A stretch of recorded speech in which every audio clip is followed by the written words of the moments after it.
पुरानी पेंशन की बहाली के मुद्दे पर आंदोलित सरकारी कर्मचारियों को लेकर के एक बड़ा और हैरान कर देने वाला खुलासा हुआ है। दरअसल पुरानी पेंशन की बहाली के मुद्दे पर आंदोलित सरकारी कर्मचारी जो अपना आंदोलन चला रहे थे, अचानक जब यूनिफाइड पेंशन स्कीम आती है या उसकी रूपरेखा तैयार की जाती है तो उसके बाद वो यूनिफाइड पेंशन स्कीम की तारीफ करने लगते हैं और साथ ही साथ एनपीएस की भी तारीफ करते हैं।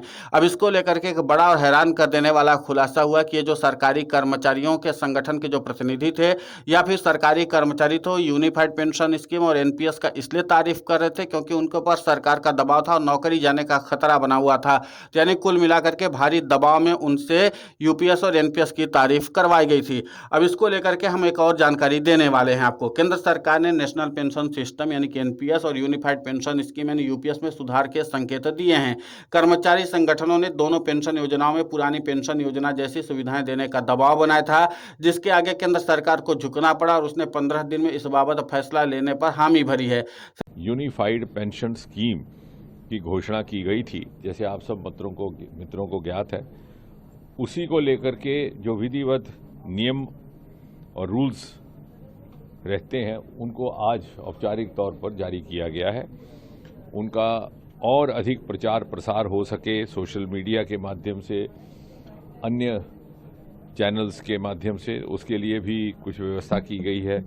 ट्विटर हैंडल्स की, यूट्यूब्स की, फेसबुक की और उसके अतिरिक्त कार्यशालाओं का भी आयोजन किया जाएगा। साथ ही साथ हमारा आपके माध्यम से आग्रह है कि जो भी इस विषय को लेकर के किसी के मन में कोई विचार हो, शंका हो, तो ये हमारे एल्डर सिटीजन्स, हमारे जो पेंशन याफ्ता होने वाले हैं, इवन द सर्विंग एम्प्लॉयज़, वो हमारी वेबसाइट्स को भी अप्रोच करें और उसके अतिरिक्त अगर उन्हें कुछ और समझना हो तो वो विभाग में आकर के रूबरू होकर भी बात कर सकते हैं। सरकारी कर्मचारियों के इस बड़े संगठन गवर्नमेंट एम्प्लॉयज नेशनल कॉन्फेडरेशन यानी कि जीईएनसी के प्रतिनिधि बीते दिनों केंद्रीय मंत्री डॉक्टर जितेंद्र सिंह से अपनी डिमांड को लेकर मुलाकात की थी। उनमें से एक डिमांड पुरानी पेंशन योजना की बहाली को लेकर के थी।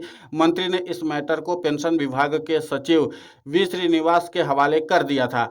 इसके बाद जीईएनसी के पदाधिकारी पेंशन सचिव से मिले और अपनी डिमांड बताई। साथ ही उन्हें एनपीएस और यूपीएस की खामियां भी गिनाई जो पुरानी पेंशन योजना में नहीं थी। पेंशन सचिव ने आश्वस्त किया कि फाइनेंस मिनिस्ट्री से कंसल्टेशन के बाद इस पर उचित फैसला लिया जाएगा। तो हम जान लेते हैं कि कॉन्फेडरेशन ने पेंशन सचिव के सामने क्या क्या मुद्दे रखे थे। कॉन्फेडरेशन के महामंत्री मुकेश सिंह के मुताबिक जीईएनसी ने जोर दिया कि पुरानी पेंशन योजना को बहाल किया जाए। उनका तर्क यह था कि एनपीएस और यूपीएस में कई ऐसे प्रावधान है जो कर्मचारियों के लिए फायदेमंद नहीं है। ओपीएस कर्मचारी हित में है, अधिक पारदर्शी और स्पष्ट था। आपको बता दें कि यूपीएस में 25 साल की सेवा की शर्त रखी गई है। वर्तमान में यूपीएस के नियमों के अनुसार पेंशन पाने के लिए कम से कम 25 साल की सर्विस अनिवार्य है। जीईएनसी ने इस प्रावधान को कर्मचारियों के हक के खिलाफ बताया क्योंकि इससे वेतन होगी जिनकी सेवा अवधि कम है वे पेंशन नहीं पा पाएंगे। ओपीएस में अंतिम वेतन या बीते 10 महीनों का औसत वेतन पेंशन के निर्धारण में इस्तेमाल होता था जो ज्यादा फायदेमंद था। यूपीएस के नियम ये तय करते हैं कि पेंशन केवल 60 साल की आयु में ही दी जाएगी, चाहे कर्मचारी वीआरएस क्यों न ले ले। जीईएनसी ने इस नियम को कर्मचारियों के लिए अनुचित करा दिया क्योंकि इससे उन्हें सालों तक पेंशन के लिए इंतजार करना होगा। पेंशन योजना चयन का अंतिम विकल्प जीईएनसी ने यह प्रस्ताव भी रखा कि सेवा खत्म होने से 1 साल पहले कर्मचारियों को एनपीएस और यूपीएस के बीच अपनी योजना चुनने का अंतिम विकल्प दिया जाए। इससे वे अपनी सेवा की पूरी जानकारी व स्थिति के आधार पर विकल्प चुन सकेंगे। सरकार ने भी कुछ आश्वासन दिया। पेंशन विभाग के सचिव वी श्रीनिवास ने सभी सुझावों को ध्यान से सुना और कहा कि 2 हफ्ते के भीतर इन पर फैसले लिए जाएंगे। उन्होंने माना कि मौजूदा नियम कई कर्मचारियों के लिए भारी पड़ रहे हैं और इनमें बदलाव की गंभीरता से विचार किया जाना चाहिए। लेकिन सबसे महत्वपूर्ण बात यह है कि आखिर उन कर्मचारियों का क्या जो लगातार एनपीएस और यूपीएस की तारीफ कर रहे थे। अब उन्होंने दबी जुबान इस बात का खुलासा कर दिया।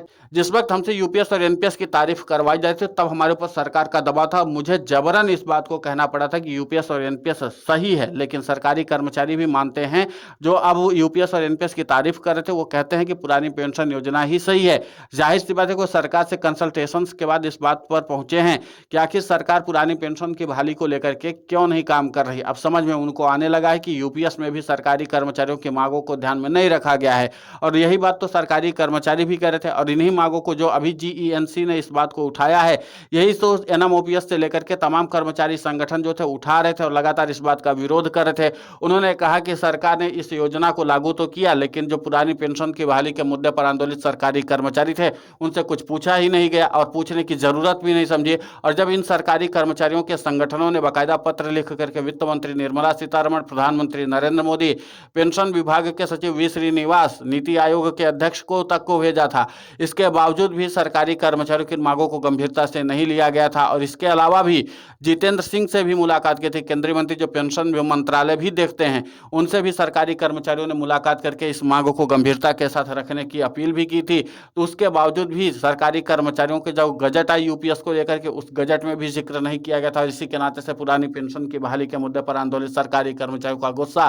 सातवें आसमान पर पहुंच गया था। अब जाहिर सी बात है कि अब सीधे तौर पर पेंशन विभाग के जो सचिव वी श्रीनिवास, उन्होंने भी इस बात को स्वीकार कर लिया कि यूपीएस और एनपीएस में कई सुधार की जरूरत है और फाइनेंस मिनिस्ट्री से भी इस बात पर चर्चा करेंगे कि क्या वाकई फाइनेंस मिनिस्ट्री इन सुधारों के लिए तैयार है। क्योंकि इसके पहले भी प्रधानमंत्री नरेंद्र मोदी ने नीति आयोग के बैठक में भी यूपीएस को लेकर के जिस तरीके से सरकारी कर्मचारियों ने निराशा दिखी थी और लगातार इसको अस्वीकार कर रहे थे, उसको लेकर के भी कई तरह के सवाल पूछे थे, तब भी जवाब पेंशन विभाग के सचिव नहीं दे पाए थे। तब जाहिर सी बात है कि इस पर फाइनेंस मिनिस्ट्री क्या फैसला लेती है देखना महत्वपूर्ण होगा, लेकिन 2 हफ्तों के अंदर में क्या फैसला आता है इस पर सबकी नजर बनी हुई है। फिलहाल इस पूरे घटनाक्रम को लेकर के आपकी प्रतिक्रिया बहुत महत्वपूर्ण होती है, आप हमें कमेंट करके जरूर बताएं। साथ ही पुरानी पेंशन की बहाली के मुद्दे पर हम लगातार आंदोलित होकर के खबरें चला रहे हैं। आप हमारे समर्थन के लिए चैनल को सब्सक्राइब करें, खबर को ज्यादा से ज्यादा शेयर करें ताकि पुरानी पेंशन की बहाली का मुद्दा और बुलंद हो।